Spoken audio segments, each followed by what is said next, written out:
Hello দেয়ার, আশা করি আপনারা সকলে ভালো আছেন। আজ আপনাদের মাঝে আমি কিছু বিষয় শেয়ার করতে যাব, সেটা হচ্ছে ওয়েবসাইটের front end, back end, database and full stack web development কিভাবে কাজ করে সেটা। তাহলে আমরা প্রথমে শিখবো যে বিষয়, সেগুলো একটু নোট করে নেই। হোয়াট ইজ ফ্রন্ট এন্ড, মানে ফ্রন্ট এন্ড কি। এরপরে আমরা শিখবো what is back end, back and কি। এরপর আমরা শিখবো ধরেন হোয়াট ইজ ডেটাবেস, ডেটাবেস কি। এরপর আমরা শিখবো যে এই তিনটার সমন্বয়ে, এই তিনটার সমন্বয়ে যে বিষয়গুলো আমরা শিখবো সেটা হচ্ছে যে word what does work full stack web development, অর্থাৎ ফুল স্ট্যাক ওয়েব ডেভেলপমেন্ট কিভাবে কাজ করে, এই তিনটার সমন্বয়ে সেটা শেখার কিছু একটা ধারণা দেওয়ার চেষ্টা করবো। আচ্ছা, হোয়াট মানে হাউ দিই, তাহলে শুরু করবো কিভাবে। How does, how does stack, how does stack web, একটা স্ক্রিন হচ্ছে আজকে, স্ট্যাক ওয়েব ডেভেলপমেন্ট ওয়ার্ক, মানে ফুল স্ট্যাক ওয়েব ডেভেলপমেন্ট এটা কিভাবে কাজ করে। ফ্রন্ট এন্ড হচ্ছে কোন ওয়েবসাইটের উপর অংশ যেগুলো আমরা দেখতে পারি, যেমন টেক্সট হতে পারে, লেআউট হতে পারে, এরপরে সেটার ফাইল হতে পারে, ইমেজেস হতে পারে, ভিডিও হতে পারে। আর ব্যাকএন্ড হচ্ছে ওয়েবসাইটের পিছনের অংশ, মানে যেগুলো আমরা দেখতে পাই না। কোনো একটা ফর্ম ফিল আপ করলে ওটার যে ডেটা চলে যায় ওয়েবসাইটের ওনার কাছে, যখন ফর্মটা ফিল আপ করবেন সাবমিট বাটনে কিংবা সেন্ড বাটনে ক্লিক করবো, তখন সেটা ব্যাক এন্ড হয়ে যাবে। ডেটাবেসটা হচ্ছে যখন ফ্রন্ট এন্ড এবং ব্যাক এন্ডের সমন্বয়ে, এই যে আমরা কোনো ফর্ম ফিল আপ করলাম, তখন আমাদের ডেটা একটা ওয়েবসাইটের কাছে চলে, ওয়েবসাইট ওনার কাছে চলে যাবে, তার ডেটাবেস থাকবে, সেখানে এটা জমা থাকবে। সে সেখান থেকে ইচ্ছা করলে দেখতে পারবে। সেখানে আমাদের আইডি থাকবে, নেম থাকবে, আমাদের ইমেল থাকবে, আমাদের পাসওয়ার্ড জমা থাকে। ফর এক্সাম্পল আমি বলতে পারি, যখন আমরা কোনো ফেসবুকে কিংবা কোনো ধরুন ফেসবুকে আমরা লগ ইন করি, তখন আমাদের কি থাকে, আমাদের নেম দিতে হয়, ইমেল দিতে হয়, কিংবা ফোন নাম্বার দিতে হয়। এগুলো পাসওয়ার্ড দিতে হয়। যখন ফেসবুকের সার্ভারের কাছে চলে যায়, তখন সার্ভার এটা চেক করে যে ও যে আগে যখন এইগুলো দিয়ে ও ও এই ফেসবুকে লগ ইন করেছিল, কোনো ফেসবুক ক্রিয়েট করেছিল, তখন তার নামের সাথে এই নাম মিলছে কিনা, তার পাসওয়ার্ডের সাথে এই পাসওয়ার্ড মিলছে কিনা, তার ইমেইলের সাথে এই ইমেল মিলছে কিনা। যদি মিলে থাকে তখন ফেসবুকের ডেটাবেস বলে যাও, তুমি এটা তোমার এটা মিলে গেছে, তুমি এখন ভিতর প্রবেশ করতে পারো। আর যদি না মিলে, তখন সেটা সে ভিতর যদি জানা, সেখান থেকে বলে এরর কিছু একটা মেসেজ সামথিং সামহাউ। এই তিনটার সমন্বয় হয় ফুল স্ট্যাক ওয়েব ডেভেলপমেন্ট। আচ্ছা, এটা আমি একটু পরে দেখবো, চলুন আমাদেরকে ওয়েবসাইটে নিয়ে যাই এটাকে প্র্যাকটিক্যালি দেখানোর জন্য। আমি একটা ওয়েবসাইট ওপেন করে রেখেছি, এই যে একটা ওয়েবসাইট দেখতে পাচ্ছেন, এটা সাধারণত কনস্ট্রাকশন নিয়ে কাজ করে একটা ওয়েবসাইট। এই যে প্রথম দেখতে পাচ্ছি যে মেনু, এখানে হোম মেনু রয়েছে, আবার এখানে হোভার করলে আরেকটা সাবমেনু তৈরি হচ্ছে। এখানে আরো মেনু দেখতে পাচ্ছেন, কমার্শিয়াল, রুফের নামে, গ্যালারিতে ক্লিক করলে আমি এখানে ফটো দেখতে পারবো, কন্ট্রাক্ট আসছে ক্লিক করলে ওদের সাথে আমি যোগাযোগ করতে পারবো, ইমেল, পাসওয়ার্ড, ফোন নাম্বার ইত্যাদি ইত্যাদি ইত্যাদি এগুলো দিয়ে।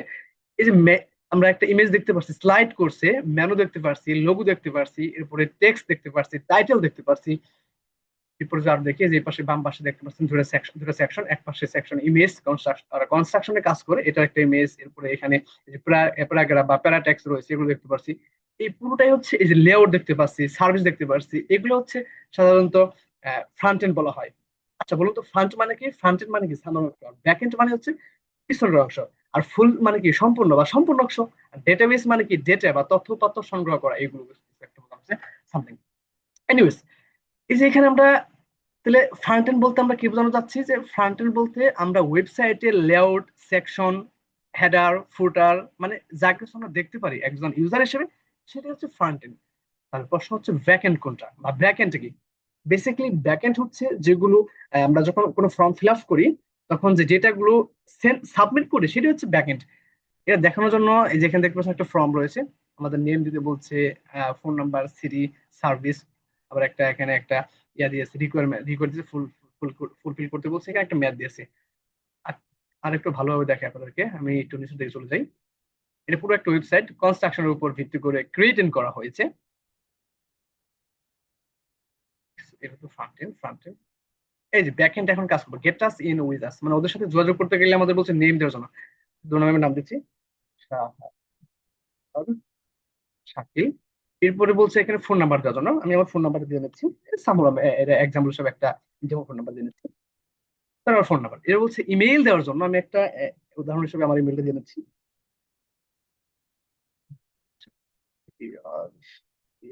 somehow@gmail.com, এটা আপনাদের বোঝানোর জন্য আমি দিচ্ছি। এরপরে অ্যাড্রেস দিয়ে বলছি, ধরুন আমি দিয়ে দিচ্ছি সাবালিয়া।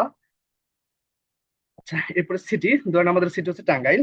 টাঙ্গাইল। এরপর বলছে সার্ভিস, আমি কোন সার্ভিস ওদের কাছে নিতে চাচ্ছি সেটা। এখানে রেসিডেন্সিয়াল রয়েছে, মানে ভবন রয়েছে, স্টোর ড্যামেজ রয়েছে, কমার্শিয়াল রয়েছে।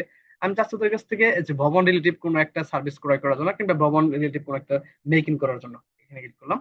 এরপরে বলছে মেসেজ দেওয়ার জন্য, আপনি কি ওদের সাথে কিভাবে কন্ট্যাক্ট করতে যাচ্ছেন, বা ওদের সাথে আপনি বিস্তারিত এখানে বলতে পারেন। ধরেন আমি সাধারণভাবে কিছু কিছু একটা লিখি, যাই want to purchase this, I want to purchase this service।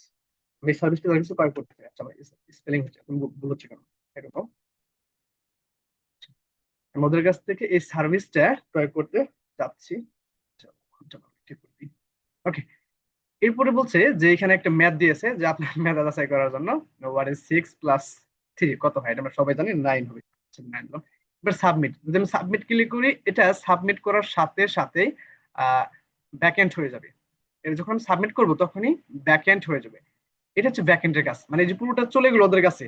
এখন আর আমি দেখতে পাচ্ছি না এটা ভিতরে, এই ফাইলগুলো আমি আর দেখতে পাচ্ছি না। যে ওয়েবসাইটের ওনার রয়েছে, কিংবা যে ওয়েবসাইটটি নিয়ন্ত্রণ করে, ম্যানেজমেন্ট করে, তার কাছে চলে যাবে, সেগুলা দেখতে পারবে, কিংবা সেইগুলো তথ্য সংরক্ষণ করতে পারবে। এটা হচ্ছে ব্যাক এন্ডের কাজ। আচ্ছা, আমি সাবমিট করছি না, আমি চাচ্ছি না যে আমার তথ্যগুলো অন্য মানুষের কাছে চলে যায়। I don't. এখন প্রশ্ন হচ্ছে যে ডেটাবেস কি, তাহলে যখন আমি এখানে ক্লিক করব, ক্লিক করার পরে এই যে আমার নেম চলে যাবে, ফোন নাম্বার চলে যাবে, তারপর আমার ইমেল চলে যাবে, আমার অ্যাড্রেস চলে যাবে। আচ্ছা, সাবা লেবল করে ফেলছিলাম, আমি সরি ফর দ্যাট। এরপরে হচ্ছে আমাদের যে ডিস্ট্রিক্ট সিটি দিয়েছিলাম, সিটি চলে যাবে, আমি কি সার্ভিস নিতে যাচ্ছি এটা চলে যাবে, আমার মেসেজ চলে যাবে, এই ইত্যাদিও। শুধু তো আমারটা চলে যাবে না, তাই না? তাহলে ওদের তো হাজার হাজার গ্রাহক থাকতে পারে, কাস্টমার থাকতে পারে। যখন তারা ফিল আপ করবে, তাদের প্রত্যেকটা ফর্ম ওয়েবসাইটের ওনার কাছে চলে যাবে। ওয়েবসাইট ওনার কি করবে, এটা ও সার্চ করে দেখতে পারবে যে যদি শাহরের শাকিল লেখে, তাহলে শাহরের শাকিল নামে কয়জন ব্যক্তি এটা ফর্ম ফিল আপ করছে, তাদের প্রত্যেকের আইডি শো করবে, তাদের তার পাশে নাম্বার শো করবে, তারপরে তাদের ইমেল শো করবে, তাদের অ্যাড্রেস শো করবে, তারপরে সিটি শো করবে, তাদের সার্ভিস শো করবে। এরকম হাজার হাজার হাজার হাজার কাস্টমার ডেটা তার কাছে থাকবে। তারা চাইলে সেগুলো কাস্টমাইজ করতে পারবে, ওয়েবসাইটে ওনার চাইলে সে তাদের সাথে যোগাযোগ করতে পারবে। এটা হচ্ছে ডেটাবেস, মানে এই ডেটাগুলো তারা সংরক্ষণ করতে পারতেছে। তাহলে প্রশ্ন হচ্ছে এবার যে ফুল স্ট্যাক ওয়েব ডেভেলপমেন্ট কি, বা ফুল স্ট্যাক ডেভেলপার কাদেরকে বলা হয়? যারা মূলত ব্যাকএন্ড, যারা মূলত front end, backend and database নিয়ে কাজ করে, তিনটা সমন্বয় নিয়ে কাজ করতে হবে, তাদেরকে ফুল স্ট্যাক ওয়েব ডেভেলপার বলা হয়। আর যিনিকে নিয়ন্ত্রণ করে তাকে ফুল স্ট্যাক ওয়েব ডেভেলপমেন্ট ডেভেলপার বলা চলে। মানে একটা ওয়েবসাইট তৈরি করার জন্য, এই লেআউট করার জন্য আপনাকে যতগুলো কোডিং করতে হবে, এইচটিএমএল, সিএসএস, জেএস, অথবা অন্য কোনো প্রোগ্রামিং ল্যাঙ্গুয়েজ, এর সাথে কোনো ফ্রেমওয়ার্ক হতে পারে, সেটা হতে পারে টেলওয়েন সিএসএস, সেটা হতে পারে ধরেন রিঅ্যাক্ট জেএস, সেটা হতে পারে পিএইচপি, লারাভেল, সামথিং। এগুলো হচ্ছে আমাদের ফ্রন্ট এন্ড নিয়ে কাজ করা। ব্যাকএন্ড মানে যখন আমি ফর্মটা ফিল আপ করলাম, ফিল আপ করার পরে এটা ওই ওয়েবসাইটের অনারের কাছে চলে যাবে, কিংবা যে ব্যক্তি এই ওয়েবসাইটটি নিয়ন্ত্রণ করবে তার কাছে চলে যাবে, সেটা হচ্ছে ব্যাকএন্ড। তাহলে ডেটাবেস, যখন আমি ফর্মটা ফিল আপ করবো, ফিল আপ করার পরে এই ডেটাগুলো ওই ওয়েবসাইটের অনারের কাছে চলে যাবে। সে চাইলে নিয়ন্ত্রণ করতে পারবে, সে চাইলে ডেটা রাখতে পারবে, আবার সে চাইলে ডেটা রিমুভ করতে পারবে। সে চাইলে আমাদের সাথে ওই উপরোক্ত কন্ট্রাক্ট ইনফরমেশন যোগাযোগ করতে হবে। এটা হচ্ছে ডেটাবেজের কাজ, বা ডেটাবেস নিয়ন্ত্রণ করা। আর ফুল স্ট্যাক যিনি ফ্রন্ট এন্ড করলো, ব্যাক এন্ড করলো, এবং ডেটাবেজ করলো, এই তিনটা সমন্বয় হচ্ছে ফুল স্ট্যাক। যিনি পুরোপুরি কাজটা করলো, তিনটা সমন্বয়ে কাজটা করলো, এটা হচ্ছে ফুল স্ট্যাক ওয়েব ডেভেলপমেন্ট। আশা করি বুঝেছেন। যদি আমি কথাগুলো খুব দ্রুত বলে ফেলেছি, আসলে ভিডিও করা হয় না, সব কথা ভুল ত্রুটি করলে ক্ষমা করবেন, না বুঝলে কমেন্ট সেকশনে জানাবেন, কিংবা আপনি চাইলে আমার সাথে ইনবক্সে যোগাযোগ করবেন। আমি ট্রাই করবো আপনাকে সর্বোচ্চ সার্ভিসটা প্রোভাইড করার জন্য, কিংবা আপনি যে বিষয়ে জানতে চাচ্ছেন সেটা হেল্প করার জন্য। দেখা হয় পরবর্তী কোনো ভিডিওতে। সে পর্যন্ত সবাই ভালো থাকেন, সুস্থ থাকেন। আল্লাহ হাফিজ, বাই বাই।